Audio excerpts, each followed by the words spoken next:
It will be a very special experience for us to listen inspirational words by him.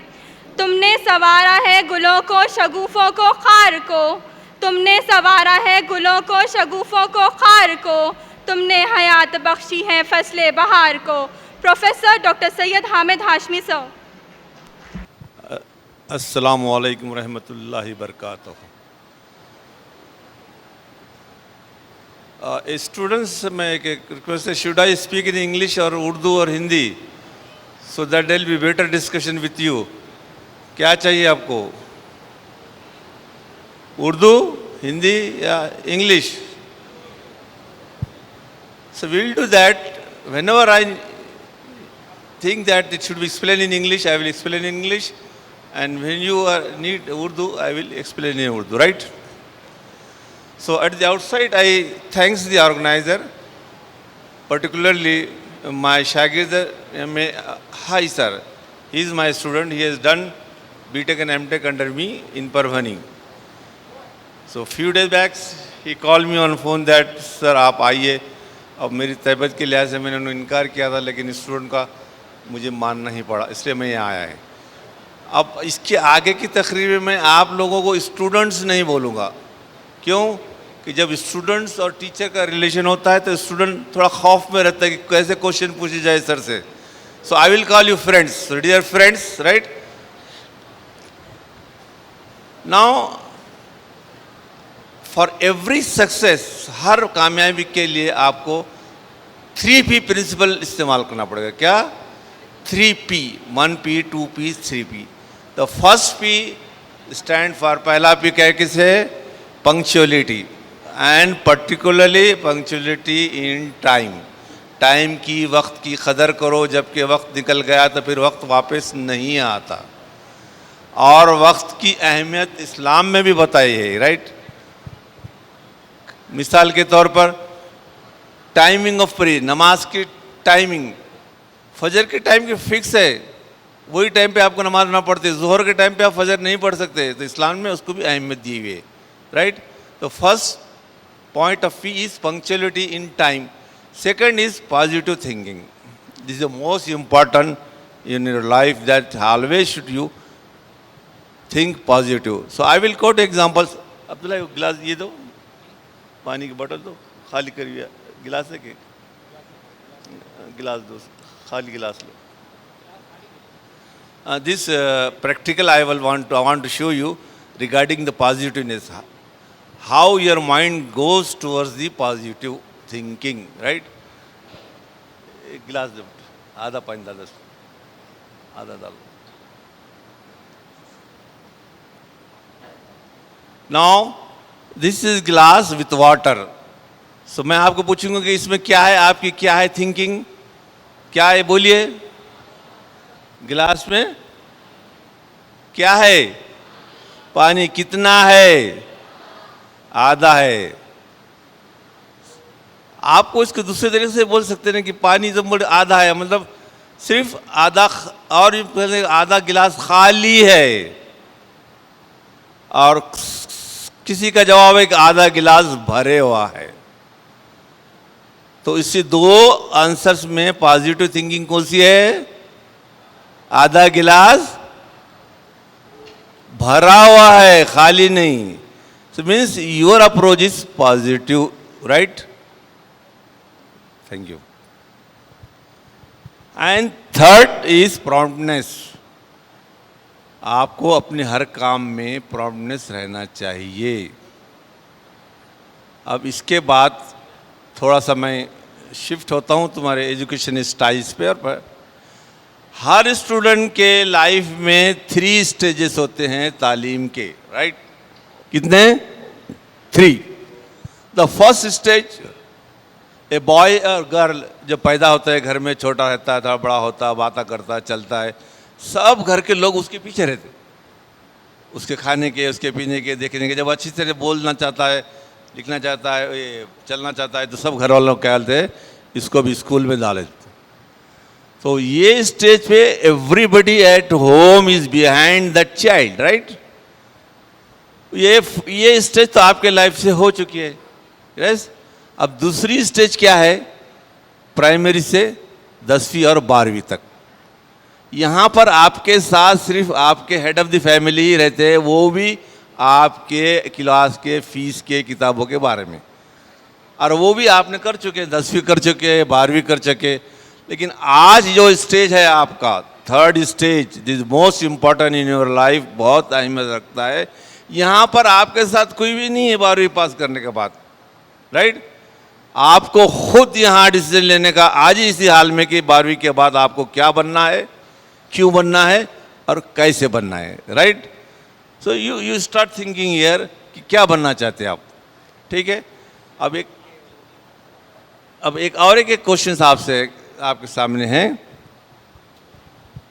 कि भाई आपको examination में maximum marks लेने का तो क्या करना पड़ेगा? अच्छा, कोई बात भाई, आपको एग्जाम में मैक्सिमम मार्क्स हासिल करने का तो क्या करना पड़ेगा? बोलिए,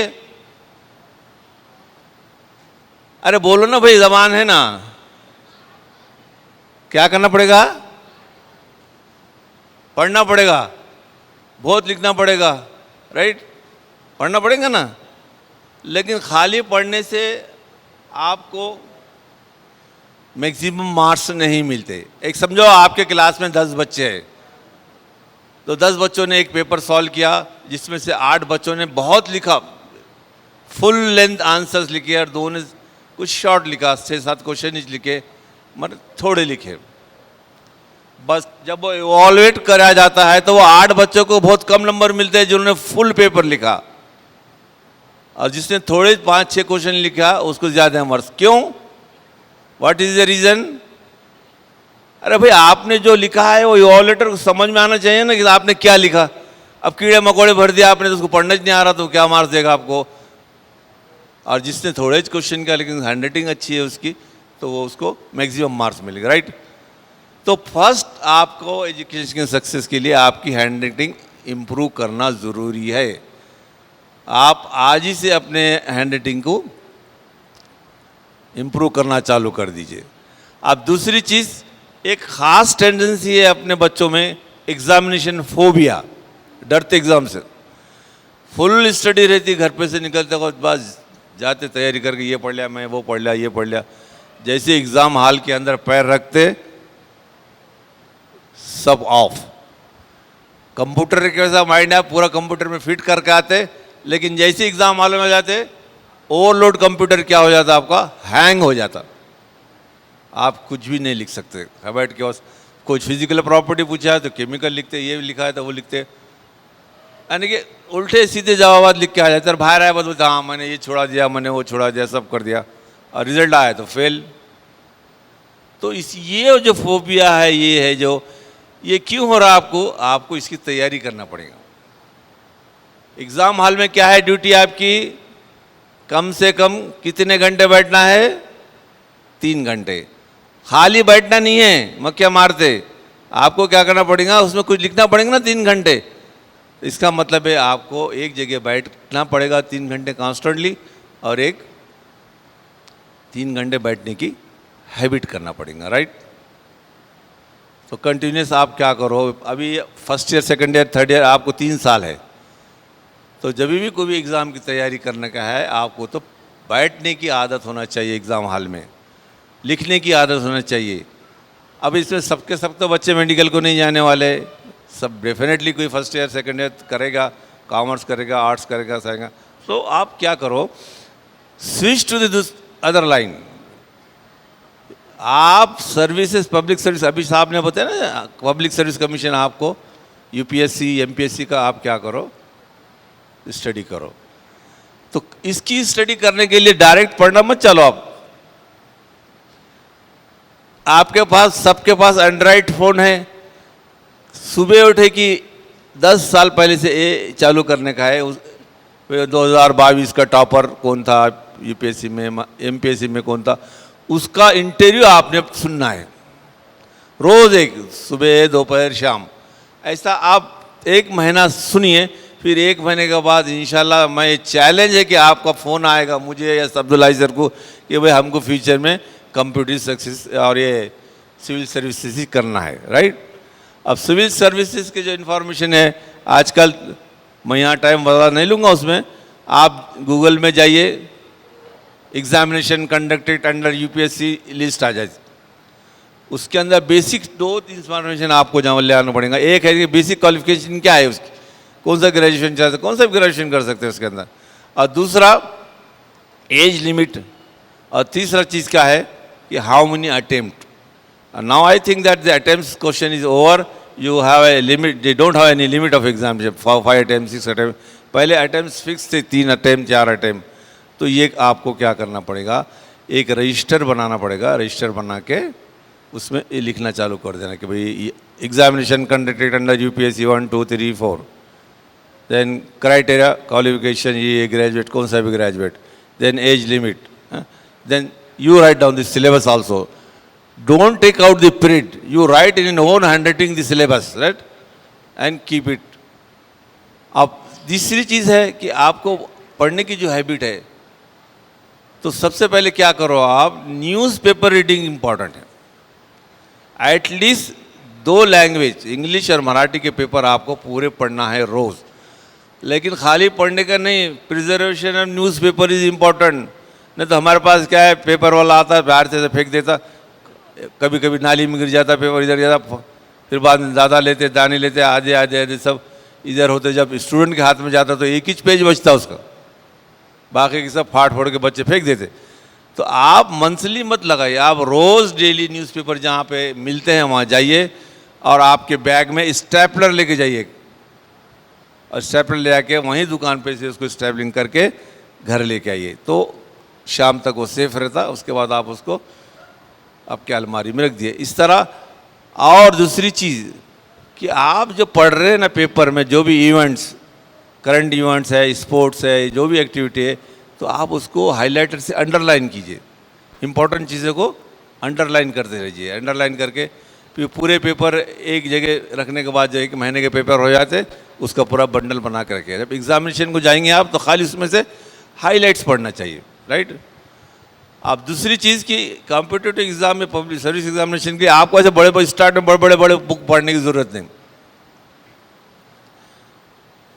आपको बेसिक छोटे छोटे हिस्ट्री, ज्योग्राफी, सिविक्स के छोटे बुक्स, जैसे हर ज़िले का है कि हमारा ज़िला नांदेड़, हमारा ज़िला परभनी, तो वैसी छोटी बुक हिस्ट्री की, ज्योग्राफी की, सोशल साइंस की, ये आप पढ़ो, और उसको वो किताब पढ़ते वक्त ही उसको हाईलाइट करके रखते जाना, राइट। सॉरी,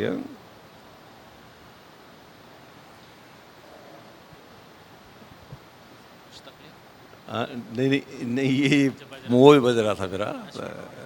हाँ नहीं होगा, मेरा ख़त्म कर दूँ।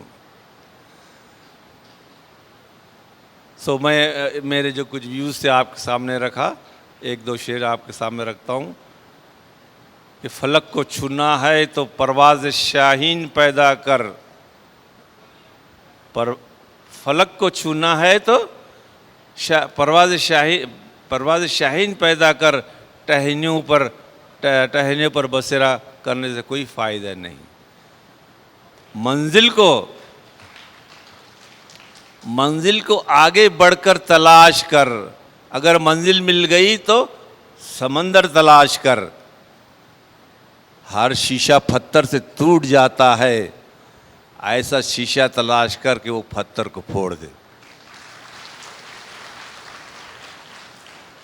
तो शुक्रिया, बहुत बहुत शुक्रिया। मेरी भी तबीयत कुछ बराबर रहने से I can't speak more. Thank you very much for organiser also जो given me the opportunity to come over here. शुक्रिया अब्दुल्ला साहब।